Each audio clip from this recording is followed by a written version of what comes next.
My dear student, today I would like to discuss similar expression distinguish. Expression similar है फिर भी distinguish. जैसे 3 sentence देखिए, only he red a book, फिर हमने दे दिया ही ओनली रेड अ बुक, और उसके बाद दे दिया ही रीड ओनली अ बुक। अब इसमें तीनों सेंटेंस को ध्यान से देखिए। पहला है only he read a book, दूसरा है ही ओनली रीड ए बुक, फिर और है ही रेड ओनली अ बुक। इसका भाव है, इसको एक्सप्लेन करते हैं, डिस्टिंग्विश करते हैं। इसका मतलब है नोबडी एल्स। इसका भाव जब पहले आया सब्जेक्ट के तो नोबडी एल्स यानी किसी और ने किताब नहीं पढ़ी, ये भाव है। नोबडी एल्स रेड, इसका भाव आया कि किसी ने नहीं पढ़ी। जब सब्जेक्ट से पहले आया तो उसका भाव हो गया कि केवल उसने पढ़ी और किसी ने नहीं पढ़ी, ये भाव हो गया। और अगर हम कर्ता के बाद रखते हैं तो डिस्टिंग्विश हो गया, अंतर हो गया। इसका मतलब है कि उसने जो पढ़ी, किताब तो पढ़ी लेकिन समझा नहीं। जैसे ही रेड ओनली, उसने पढ़ी तो, but he didn't understand it, ये भाव आ गया, अंडरस्टैंड इट। इसका भाव, इसको व्याख्या किया तो आपको डिस्टिंग्विश करना सरल हो गया। यानी पढ़ी तो किताब लेकिन समझ नहीं पाया। He read a book, he read पढ़ा केवल लेकिन समझ नहीं पाया। अब जो वर्ब के बाद ओनली आया, और ये सब एडवर्ब के प्रयोग के रूप में आ रहे हैं, लेकिन जब वर्ब के बाद आया तो अर्थ बदल गया। कि इसका अर्थ हो गया कि ही रेड अ बुक। ध्यान से देखिए, यानी उसने केवल किताब पढ़ी, he read a book but he didn't read anything else, उसके अलावा कुछ नहीं पढ़ी।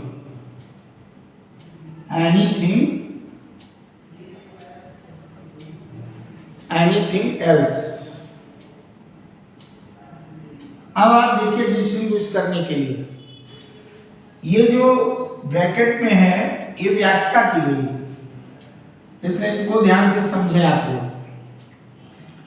जब हम कहते हैं कि only he read a book, तो इसका मतलब नोबडी एल्स रेड, केवल उसने पढ़ी और किसी व्यक्ति ने नहीं पढ़ी। जब ओनली सब्जेक्ट के बाद लगाया तो अर्थ हो गया कि उसने सिर्फ किताब पढ़ी लेकिन उसको समझ नहीं पाया।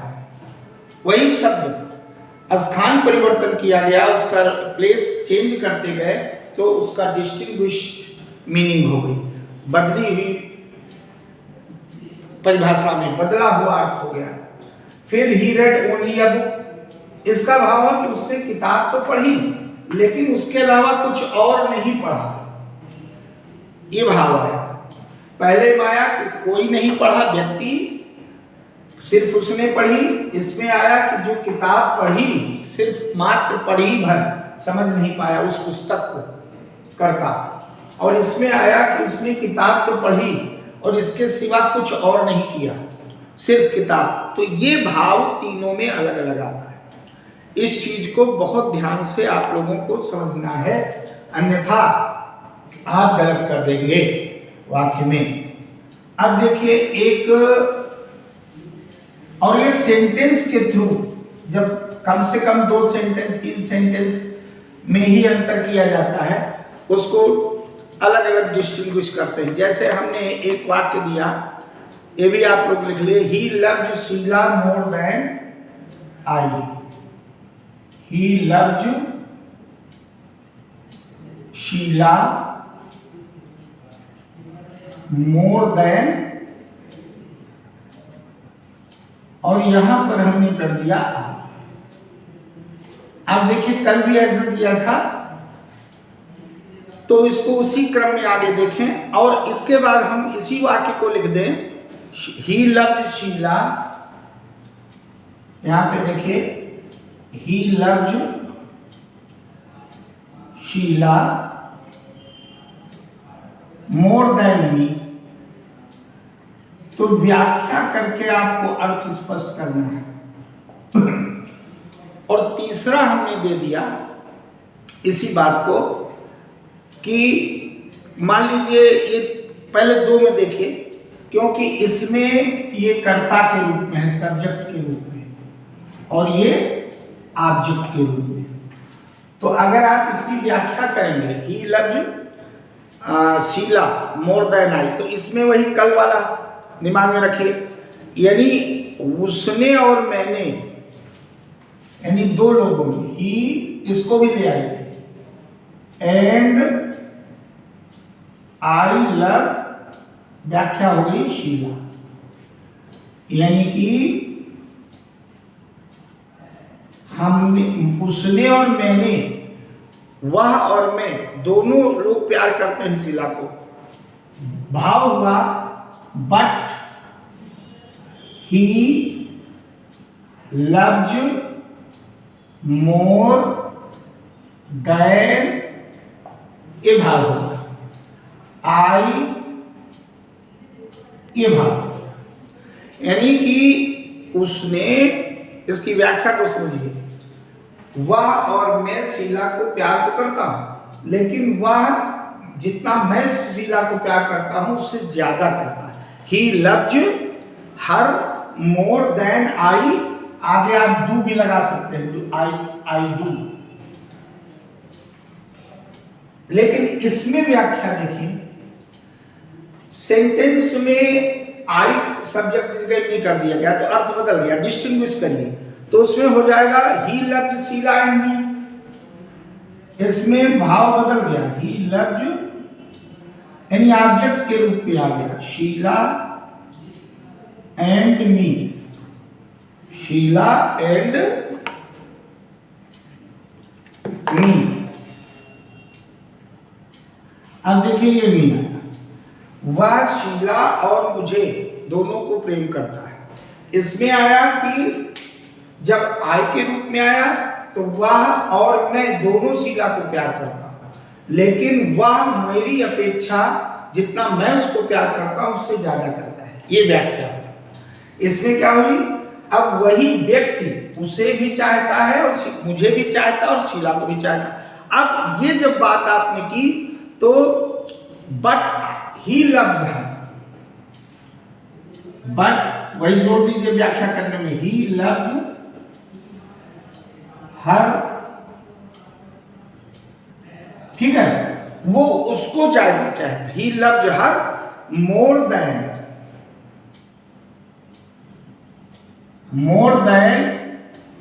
ही लव्स मी, ये भाव आ गया।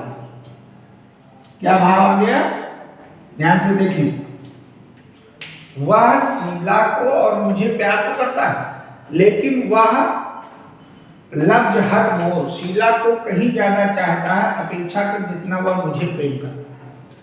इसमें सब्जेक्ट की भूमिका में थे तो भाव अलग, और इसमें शीला को भी ऑब्जेक्ट मान लिया, ये भी ऑब्जेक्ट हो गया। और इसमें आप देखते हैं कि यहां पर ही एंड आई लव शीला, इसमें ये सब्जेक्ट और ये भी सब्जेक्ट, तो जब यहां दोनों सब्जेक्ट की भूमिका में है तो अर्थ अलग हो गया। तो कृपया इसको दिमाग में रखें कि इसका प्रयोग जो है बहुत सावधानी से, ऐसे अनेक वाक्य होते हैं। जैसे हमने कहा, सेंटेंस देखिए, he is not at home.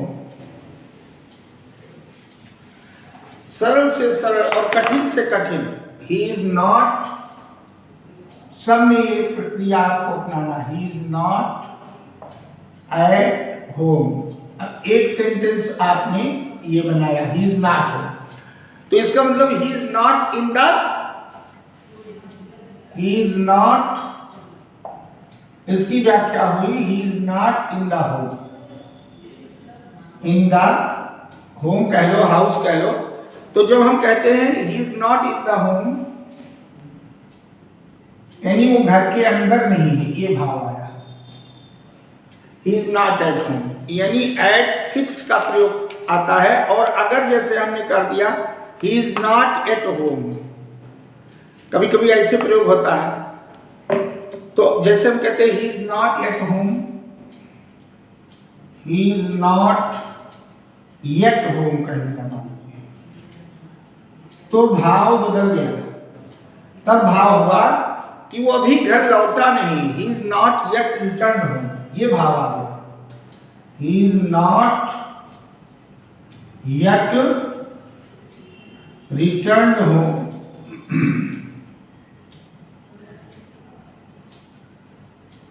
He is not yet return home, वो अभी तक घर लौटा नहीं है, ये बात इसमें लिखिए। कहा, कहीं से बाहर से नहीं लौटा, ये अर्थ आ गया फ्रॉम, अपनी तरफ से समझाने के लिए आप जोड़ दीजिए फ्रॉम आउटसाइड, ये भाव हो गया। He is not at home, वो इसका, इसकी व्याख्या होगी, वो अभी तक घर, he is not at home यानी वो घर में अभी तक नहीं है, तो उसका भाव आया कि वो घर अभी तक नहीं लौटा है बाहर से। ऐसे प्रयोग बहुत जरूरी है। अब जैसे हमने कहा छोटे छोटे वाक्य, लेकिन डिस्टिंग्विश कर लोगे तो आपको सारी विसंगतियां समझ में आ जाएंगी। जैसे वोमेन और लेडी का भी अंतर, जैसे हमने कहा she is a women, she is a women. अब इस सेंटेंस में, और फिर हमने कह दिया सी इज अ लेडी। अब दोनों वाक्यों को ध्यान से देखिए। सामान्य व्यवहार में हम वही करते हैं। जैसे वोमेन, यहां पर वोमेन जो है ये डिनोट्स सेक्स,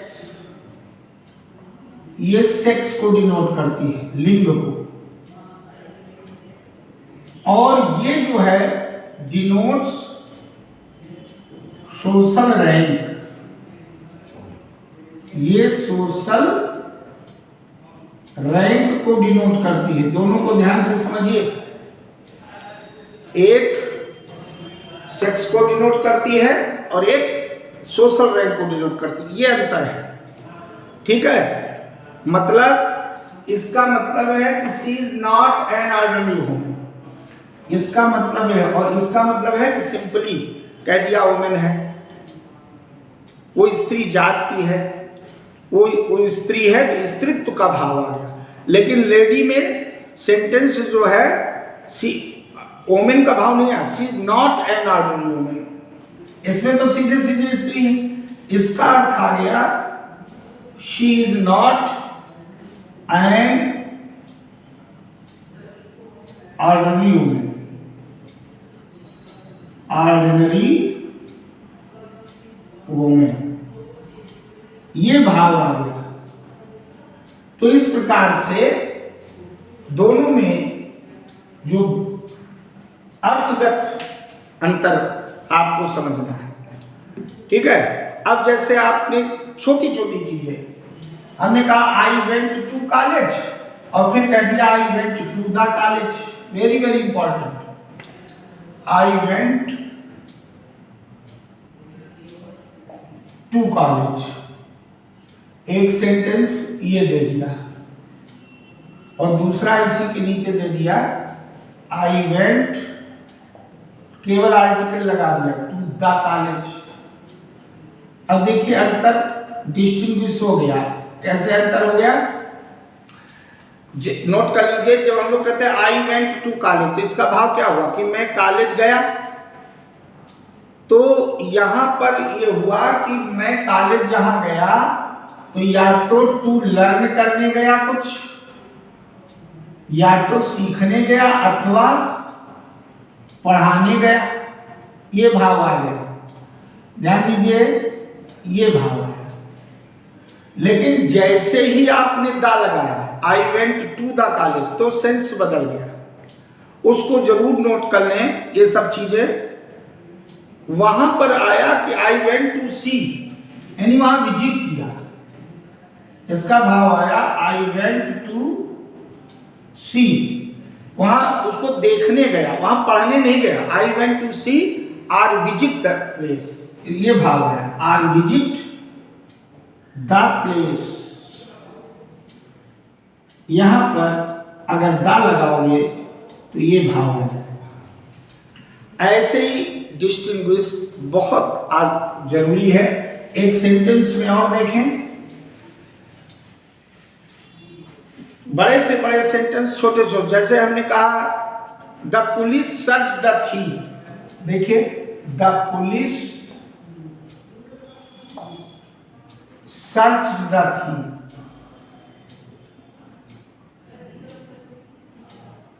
और फिर हमने कह दिया the police search for the thief, search, और इसमें लगा दिया फॉर द थीफ।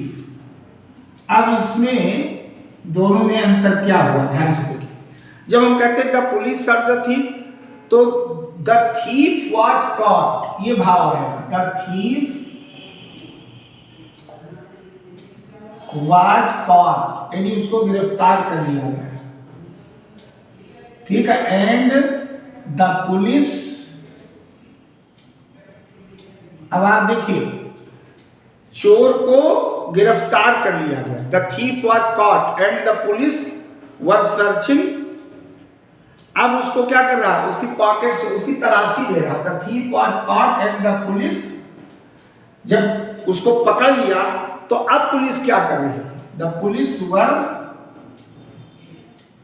यहां भाव आ गया व्याख्या में, वर सर्चिंग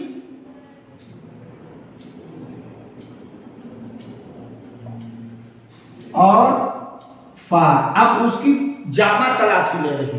तो सर्चिंग फॉर, जो सर्चिंग हिज, मान लीजिए उसकी पॉकेट्स वगैरह कोई भी चीज, सर्चिंग हिज, अब उसकी तलाशी ले रही, पॉकेट्स, ये सब एटसेट्रा, ये भाव आ गया। लेकिन जब आप पहले से फार लगाए रहते हैं तो सीधे से उसमें फिर आ जाता है द थीफ, इसका भाव आया कि द थीफ वाज एब्सकॉन्डिंग, यानी वो फरार था, एब्सकॉन्डिंग, चोर पहले से कानून, वो फरार था, एब्सकॉन्डिंग माने वो फरार था। और द पुलिस वर, इसका भाव आया कि the police were trying, police उसको क्या कर रही थी, पुलिस उसको ट्राइंग टू ट्रेस, उसको